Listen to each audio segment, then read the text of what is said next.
When the parents of a 3-year-old girl go missing, no one really knows what's going on. But when they reappear, the story becomes even more bizarre. And then we travel to Detroit to take a look at a ghostly haunting that has us ask the question, is terror in the eye of the beholder? Today on Dead Rabbit Radio.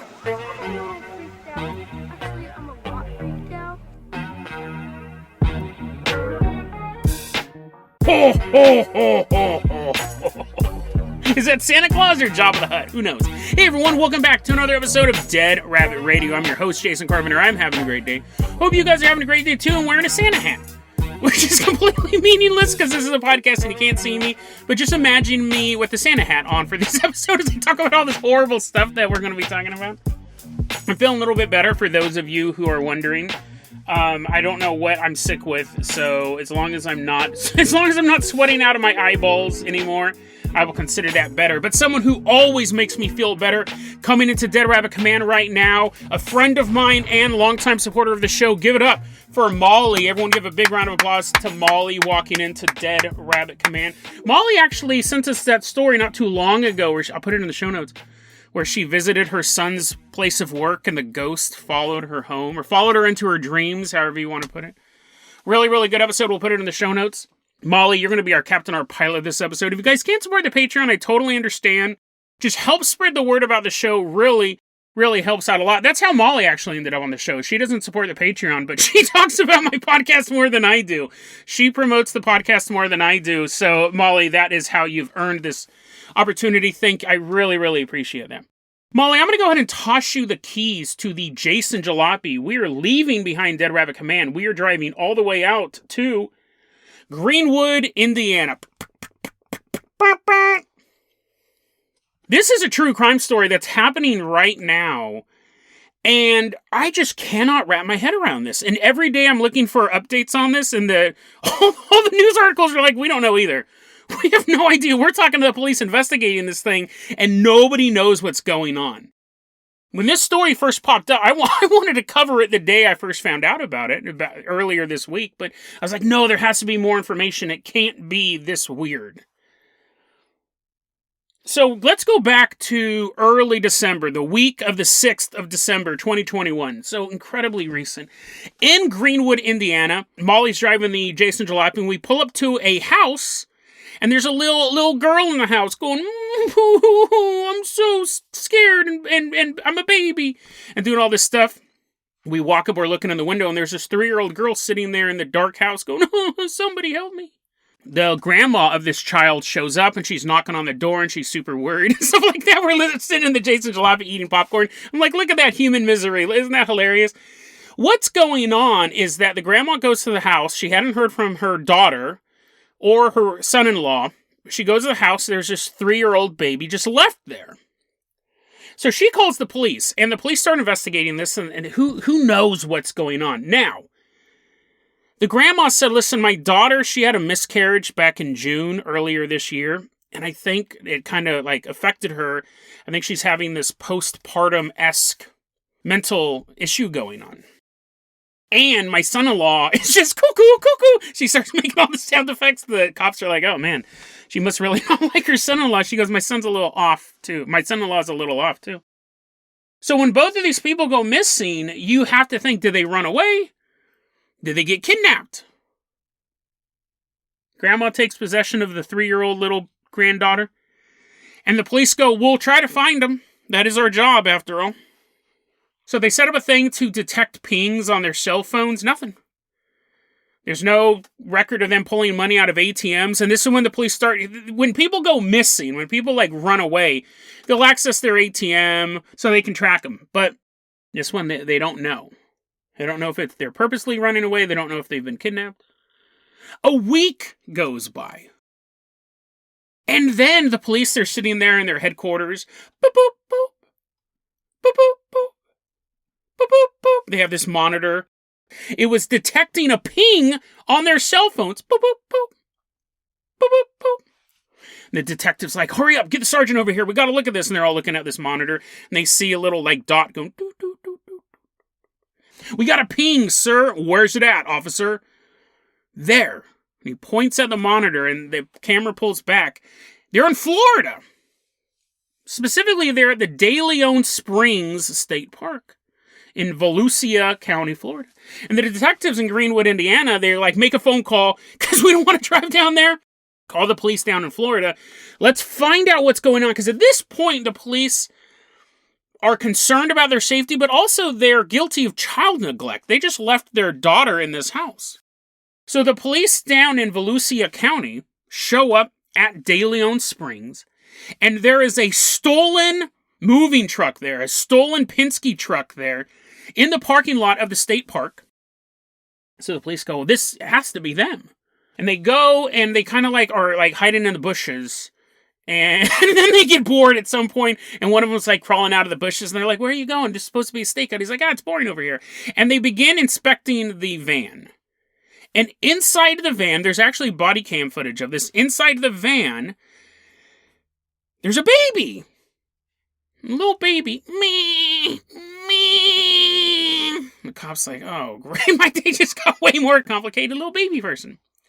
And you're looking at this body cam footage, and first off, you hear the officer go, there's a baby in here, and then you're looking and you don't see a baby because it's so full of garbage.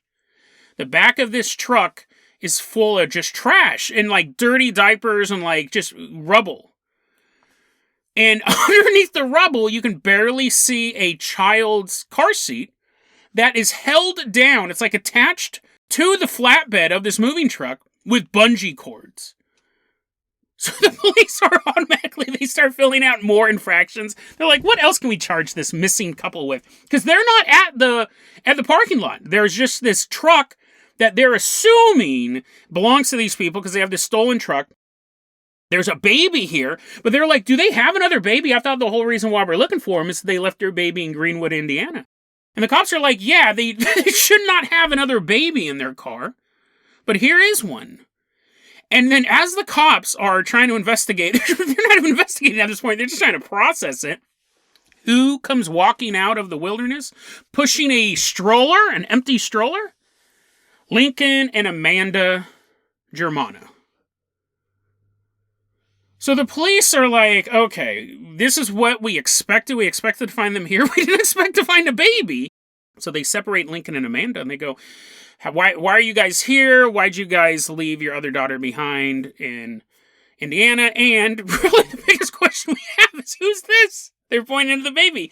Who's this? So the main question the cops have right now is, what is this baby doing here? Whose baby is this? Because it's clearly not yours. We know you had a miscarriage back in June. I actually don't know if they confronted Amanda with that, but they said, this isn't your baby. Now, at first, both of them said, Amanda and Lincoln, they're separated at this point, both of them said, oh, no, that's not our baby. But as the cops kept pressing them, like, with simple questions like, well, whose baby is it? Where did you find it? And what's his name? They then change their story and they go, oh, that's our baby. That's our baby. We actually gave birth to him at home, so we don't have any paperwork for him. And the cops go, what's his name? And they gave two separate names. She said his name was John, and Lincoln said the baby's name was Emmanuel Rodriguez. And the reason why they ended up in De Leon Springs was that Lincoln apparently is suffering from some sort of affliction, most likely the mental affliction mentioned earlier. And he believes that the De Leon Springs have magical properties. If he drinks the water, he'll be healed. And the police are like, okay, that's not true. And it's okay to, like, journey around the country, drinking strange sources of water and hoping for a cure. But, one, you can't leave your kid at home when you do it. Two, you can't appear with someone else's kid. So please, just tell us where you got the kid. And as of now, this story's been going on for about a week since they've been arrested. They still are like, that's our baby. And they're like, it's clearly not your baby. Yeah, it's our baby. So they're in the court system right now. And the judge said, okay, if you guys pay bail, part of the order is you can't contact the baby. Because the baby's being raised by, like, the Florida Department of Health and Human Services or whatever. And the judge goes, you guys are being charged with child neglect. Lincoln's being charged also with grand theft because he stole the Penske truck. And they go, if you are able to pay bail, one of the things is you can't talk to this baby. And Amanda goes, how long do I have to wait before I can talk to the baby? Like, I want to see my baby again. The judge is like, that's not your baby. You never get to talk to your baby again. The judge actually said, we'll see. I'll get back to you on that. But this is clearly not their child. So at this point, where we're at in the story is the Department of Health and Human Services, whatever that specific department is in Florida, they have a baby that they have no idea where this child's from. They're getting DNA from the child right now, and they're like, maybe we'll match it against something in a genealogy database and find the parents. But how did they get the baby in the first place? Did they kidnap the baby? Did they buy the baby? Or, this is the way my mind works. When I read this, I thought, they disappear from their house. Their cell phones don't ping at all for a week until they pop up in Florida with this new baby, who at first they say isn't theirs, and now they both claim is theirs, to the point that they want to see the baby during the trial. They call him for the defense, and all of a sudden he can talk and goes, oh no, those are my parents. I'm thinking, what if they slipped into some sort of alternate universe? This is an insight into my mind. What if they fell into some sort of alternate universe where she had a baby? She had a little baby boy, and that would explain why the cell phones didn't ping, because they're coming back out of the alternate universe in Florida, and maybe, conspiracy cat fully on, as they were re-entering our universe, they couldn't remember who the baby belonged to, but now they know the baby's theirs. Now, this is a reason why I'm never on a jury, because I'd be sitting there and be taking notes. They're all presenting all this evidence. They're like, here's photos of them kidnapping the baby. Here's photos of them breaking into the truck that the baby was in. And I'm, as the prosecutor's giving all the information, I write, or, in my notes, and then I draw like a little portal. I draw a baby falling out of a portal into their hands. So here's the thing, I'm thinking like that because I'm a paranormal-minded person. I'm also not an idiot. I know that that's unlikely. And this is one of the stories that I've been wanting to talk about it all week on the show. I've just been looking for more information. This is a story I've been telling my friends. And one of them goes, oh, they probably bought the baby. And I go, yeah, I think it's kind of hard to buy babies. Like, I know people used to sell them on Craigslist, but they always got arrested fairly quickly. I don't think it's that easy to buy a baby. And my friend looks at me and goes, well, I got a story for you then. Molly, let's go ahead and hop in that Dead Rabbit dirigible. We are leaving behind De Leon Springs, Florida. Waving goodbye to that baby. We hope you find your real parents. We are headed all the way out to the Pacific Northwest.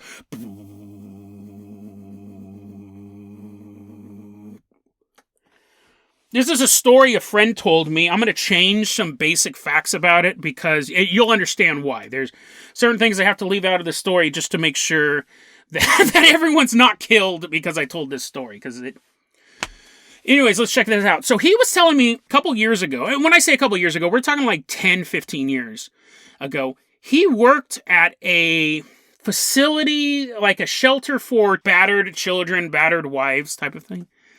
And there are parts of the Pacific Northwest, and we're taking this whole region because I don't want to specify where this story took place, but there are parts of the Pacific Northwest that are wild. And I don't mean like grizzly bears and mountain lions, like lawless parts of the Pacific Northwest.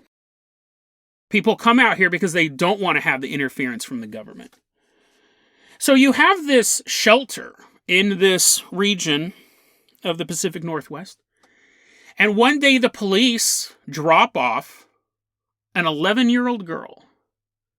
And my friend said this girl was 11 years old, but she acted like she was 7. She acted very childlike. Like, even at 11, you're starting to kind of put stuff together, but this girl acted really, really young for her age. And when she wasn't doing anything at the shelter, wasn't helping out or getting to meet other people, she would just sit there and color in a coloring book and just sit on the edge of her bed, and her legs would kind of kick like a little girl. And so my friend was telling me, so he goes, the police came and they dropped her off and they let us know what the situation was. So this 11-year-old girl was trafficked when she was around the age of 9.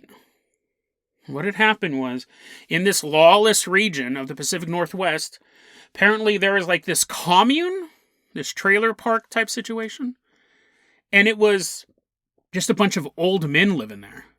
living off the land, hanging out with each other, drinking a couple of beers. But they also bought this girl. The whole community got together, chipped their money together, and bought a 9-year-old girl. And she served the whole community. She went from house to house or trailer to trailer. She was cooking for them. She was cleaning up their place. And, of course, because people are disgusting, she was being sexually abused. She was being sexually abused by this group of old men. And she would go from house to house throughout the week. One day, one of these guys is taking her somewhere, and she's sitting in the car. This started when she was 9, now she's 11. And it's late at night, and this car is driving through the wilderness. And she'd probably planned on this. She'd probably thought about this for a long time. But now was the moment. As this car was driving down the road, late at night, she's watching the woods pass by, staring out the passenger window. She finally makes the decision to jump out of the car. She opens her car door and she leaps out of a moving vehicle and takes off into the woods. But she doesn't actually. And this is a very, very interesting thing. There's a tip if you're ever being pursued by someone, be it law enforcement or a criminal gang. You're caught by moving. You are caught by running. She jumped out of the car, ran a short distance, and then jumped into a ditch right by the road. Covered herself up. And when the dude stopped the car and jumped out and was freaking out, obviously, because this is the entire community's quote-unquote property, he's screaming out into the woods, and he's assuming she has bolted into the wilderness. But she's right in that ditch. And he gets a hold of other people in the community, and these other cars pull up, and they're screaming for her. And they're both offering great prizes. Oh, we're so sorry. I don't know why you ran away. When you come back, we're going to give you the best dress. We're going to give you the prettiest dress. We're going to give you all these sweets and all these treats. We love you. As well as threats. You come out of here right now, or I'm going to bash your head in. Get out of there. Come on. And she's close enough to the road to hear all of this. When you run, you get caught. If you can stay still, it's a lot harder to catch you, honestly. She lays in that ditch, I think for almost a day. And then crawls out of it when she thinks the coast is clear, and it is clear. And I don't know if she's picked up. There's a lot of this story took place so long ago, and I have a feeling like I'm kind of hearing it from someone who was there, but I think they were a periphery to what was going on at the actual shelter, so they didn't have a lot of immediate information as well. But they were saying that eventually, I don't know if another person came by and picked her up, or if the police found her and picked her up, or if she walked for miles and miles. But eventually, she does end up in the hands of the police, and the police sent her to this shelter. And at this point, the people in the community, the old creepy community, realize that the girl is at the shelter. With this shelter, I used to volunteer at a woman's shelter in Sacramento, and one of the things we were told, we could never reveal the location of the shelter. It was like this giant office building. You would never know. You'd think it was like an AT&T call center. It was a woman's shelter. It doesn't exist anymore. Sadly, it doesn't exist anymore. These places are needed. But we had security, and there was no signs outside the building. You didn't know where it was at. And it was against the law for, we had to swear, I think we had to sign a document saying if we revealed the information, it was a criminal act. But anyway, so here, it's different in this small town. Everyone knew where this shelter was, and when this girl showed up, information must have leaked out. They began calling the shelter and doing the same thing, being like, oh, it's totally misunderstanding. If you send her back, we're going to love her. Just let her know how much we love her and how much we want her back and all this stuff. And then they'd also get phone calls about threats. We're going to come in there and we're going to kill everyone there, burn the place down. And then eventually, I guess she was there for a while. The facility, the shelter said, we don't have the security to protect her or protect our people. So working with law enforcement, she was shipped to another location. That's where the story ends. It's really interesting, though, to think, like, I assumed buying a child would be fairly difficult. But the fact that I can just be talking, I mean, I do have a lot of friends, and I have friends who have had a variety of careers over the years. It's very interesting that as I was just telling the story, I told it to a bunch of people here in town. That one of the people I told had secondhand experience. Like, again, they weren't actually involved in this. They were kind of on the sidelines of it, but they were kind of watching everything. And, like, what are the chances of that? Now, obviously, it happened, so there is some chance of it, but maybe buying children is easier than I thought. I'm not recommending it, but you know what I mean? Like, maybe it's more common than I thought. So maybe I personally think, I mean, going back to the Germanas, putting the alternate reality thing aside, I think it'd be easier to kidnap a baby than buy a baby, but if the baby was kidnapped, you think there would be reports of a missing baby. So was the baby sold when they do this DNA test? Are they going to be able to find this kid's real parents? Do the parents of the baby want to be found because they sold the baby? I mean, if they sold the baby, they have to be found. They have to be prosecuted. But what a bizarre story. And it's probably more common than you think. Buying kids. Who would have thought? I thought that was something, every so often you'd see an article of someone getting busted because they were selling their kid for like $1,000 on Craigslist or like $1,000 in trade and drugs and stuff like that. And they always get arrested. So I figured, that's good. Law enforcement's doing their job. That person's going to prison for a long time. But then we have stories like my friend told me that maybe it's more common. Isn't that terrifying? But hopefully, both stories will have a happy ending. And I'll keep you guys updated, too, on that Germana story. We'll see what else pops out of that. But, Molly, let's go ahead and toss you the keys to the Carpenter copter. We are leaving behind the Pacific Northwest. We are flying all the way out to Detroit, Michigan. So, Molly, bring this Carpenter copter nice and low. We're hovering over this little house in Detroit, Michigan. The year is 2017. I found this story posted online by Chick-fil-A 26. We're going to call you Marcus. If that's your real name, that's just a shot in the dark. And Marcus goes on to say this house was his cousin's house. He was visiting from out of town, and apparently his family often comes up to this location. And he goes, it was a typical house that you would find in Detroit. He said it was very narrow, but a big house and had like the kitchen, the bathroom. I mean, every house has those, hopefully. He said it was this narrow house. It was big, and you had like the basement, you had the attic. It was just basically as spooky as a house you could imagine in Detroit. And apparently this is the most common type of house out there. But he's staying at his cousin's house for the week, and while he's there, he's sharing a room with his 9-year-old nephew. And for the most of the week, everything's totally fine. He does get a little weirded out. He gets a weird vibe coming from the kitchen and the upstairs bathroom. But other than that, his biggest complication is his 9-year-old nephew being like, and now the new 100 Pokemon added in Sapphire Gold are these. And he's like, oh my God, please kill me.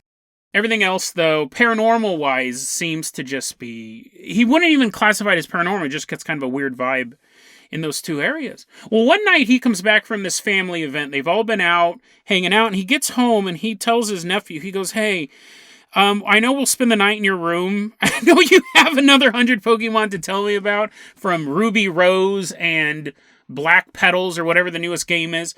But I'm going to see, he actually tells his nephew this, I'm going to sleep downstairs for just a couple hours. And then I'll go up to the room and join you. But I definitely need some sleep. It's midnight. We're getting home. I need a little bit of sleep. You can tell me all about Fortnite dances tomorrow. But let me sleep for a little bit on the couch. And the nephew goes, oh yeah, that's totally fine. So Marcus goes to sleep on the couch. And he's asleep for about 2 hours.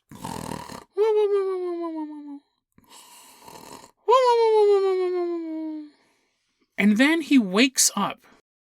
And the way he's sleeping is he's facing the couch. So his back is facing the living room.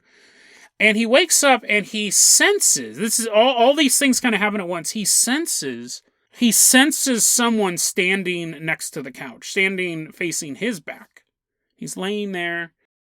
And he realizes someone's in the room with him. And it's a bit odd. I've never had this happen to me. He can actually sense that it's the presence of a child next to him. So as he's groggily waking up from his sleep on the couch, he's waiting to be hit with a litany of new Pokemon names. He figures his nephew is standing there. He tells his nephew, come on, man, go away. We'll learn all about this stuff. I just need a little bit more sleep. And he starts to try to drift off again, but the boy, the presence of this child, is still standing next to the couch. So Marcus rolls over to face his nephew, and what he sees is not his nephew.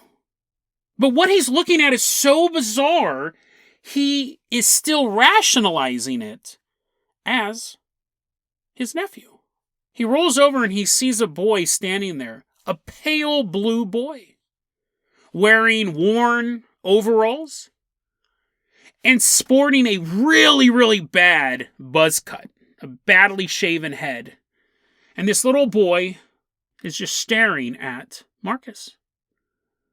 And as Marcus is staring back at this child, and his brain still isn't perceiving it, he's still acting like as if his nephew is standing here. It's a very, very weird set of circumstances. And it does happen. It does happen in the world of the paranormal. Your brain will go, well, that's impossible. Therefore, X is what I'm looking at. He's sitting and he's looking at this pale blue boy, and he immediately just feels intense sadness come over him.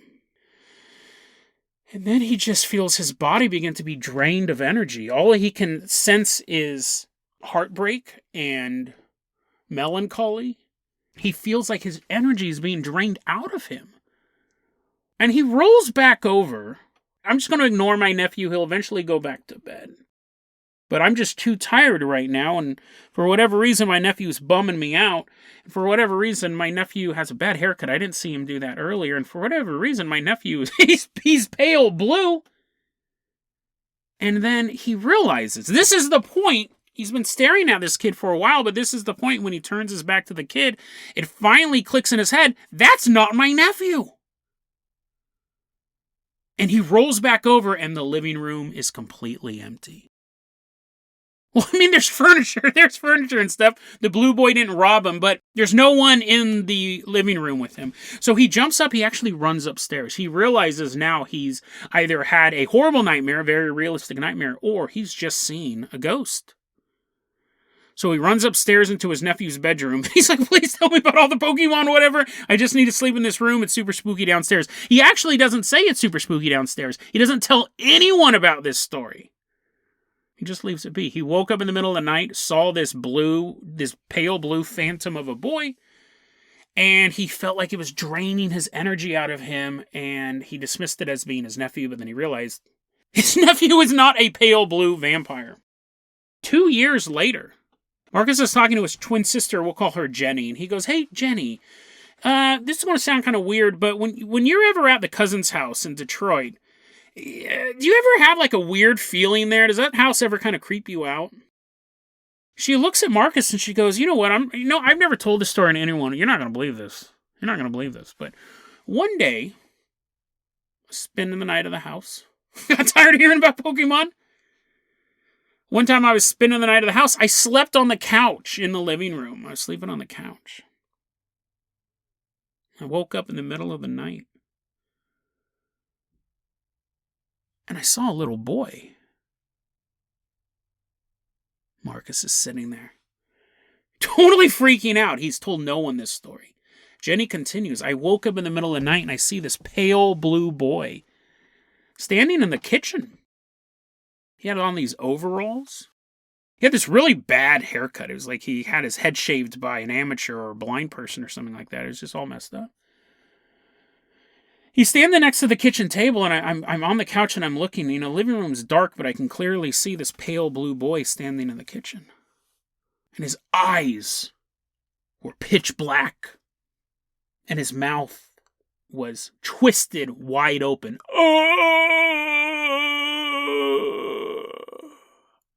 Letting out a silent scream.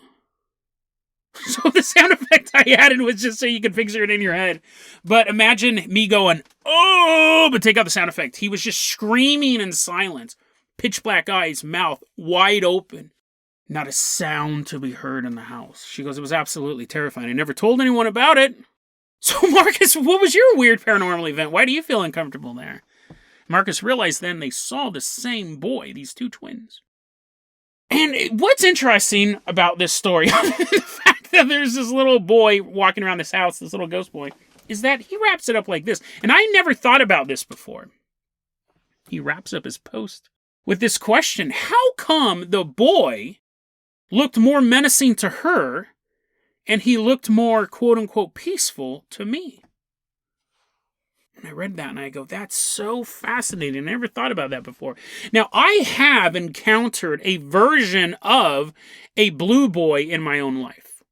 I'll put the episode in the show notes. I was basically in I wouldn't say my early days of ghost hunting, but in the middle of I used to be a physical ghost hunter. Nowadays, I just sit at home and read spooky stories, but I used to go out to haunted locations constantly. I was a ghost hunter through and through. Now I'm more of a ghost researcher, but I used to be a ghost hunter on location for years, actually. I did it. And one of these locations, I picked up a blue boy, and he haunted me for a while. I'll find the episode. I'll put it in the show notes. It's really interesting. It's really creepy. I thought I was losing my mind, really. I was like, this is impossible. I believe in ghosts, but this is impossible. Why is this thing following me around?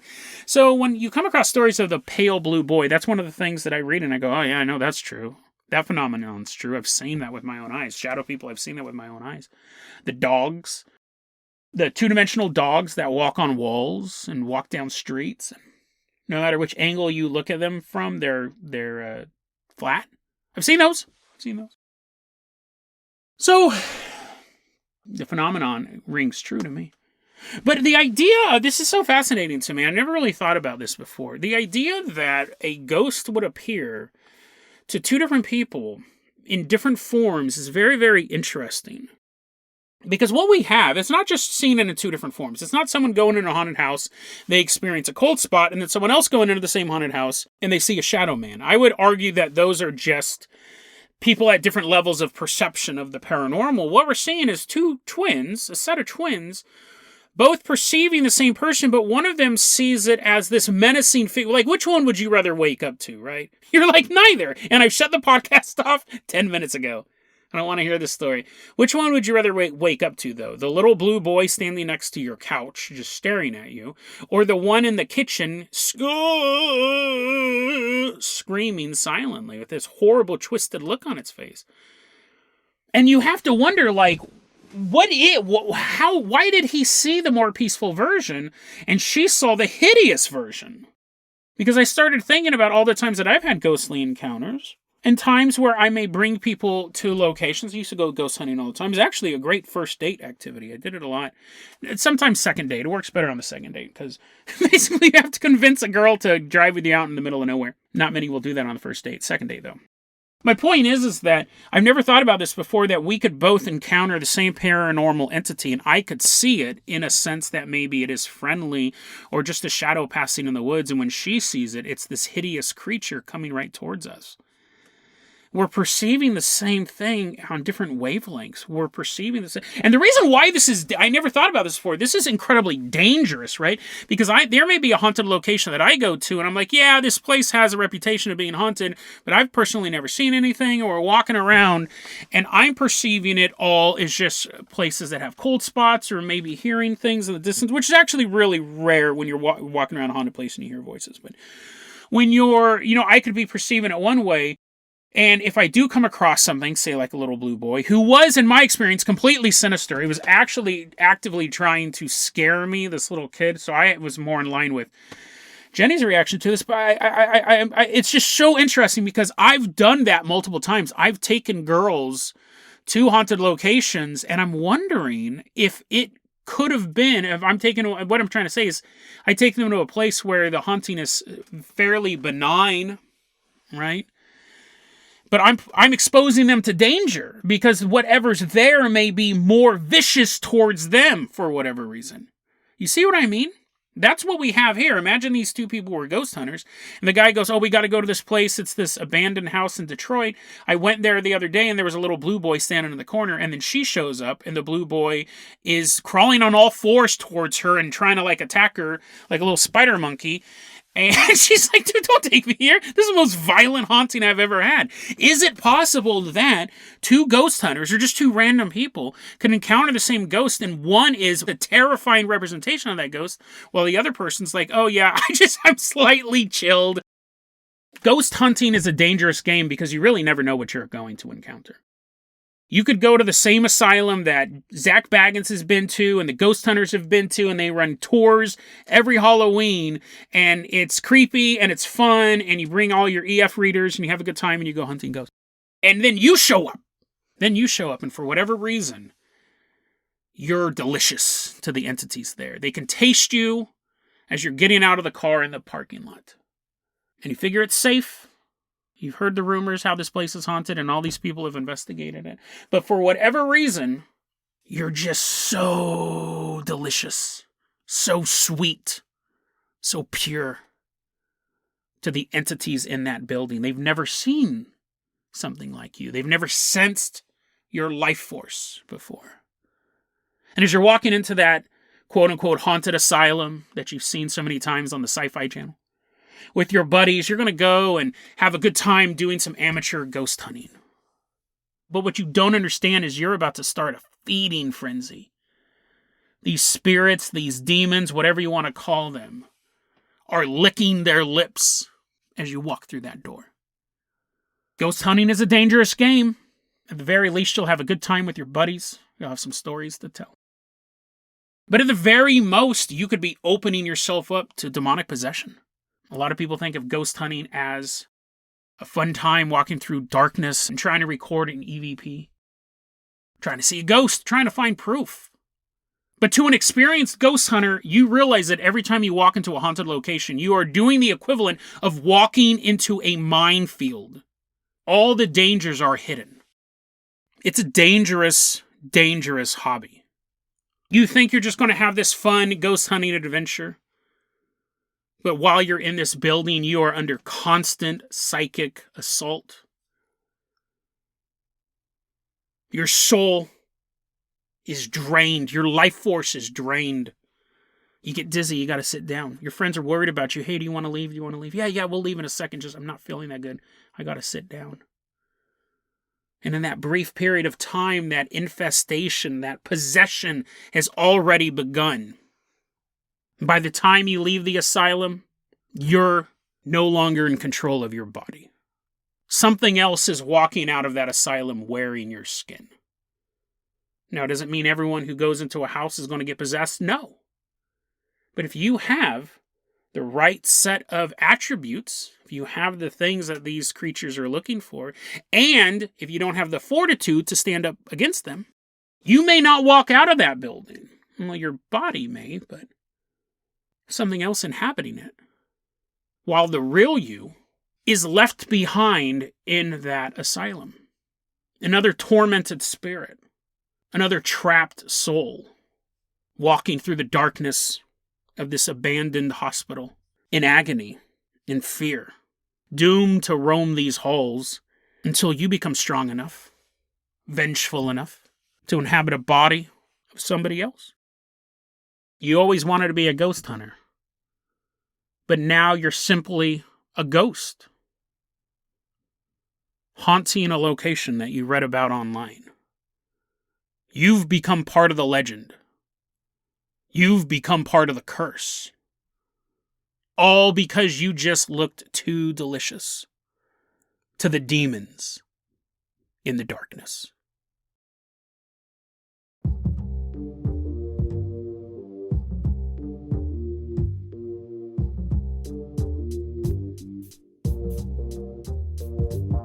DeadRabbitRadio@gmail.com is going to be your email address. You can also hit us up at Facebook.com/DeadRabbitRadio. TikTok is @DeadRabbitRadio. Dead Rabbit Radio is the daily paranormal, conspiracy, and true crime podcast. You don't have to listen to it every day, but I'm glad you listened to it today. Have a great one, guys.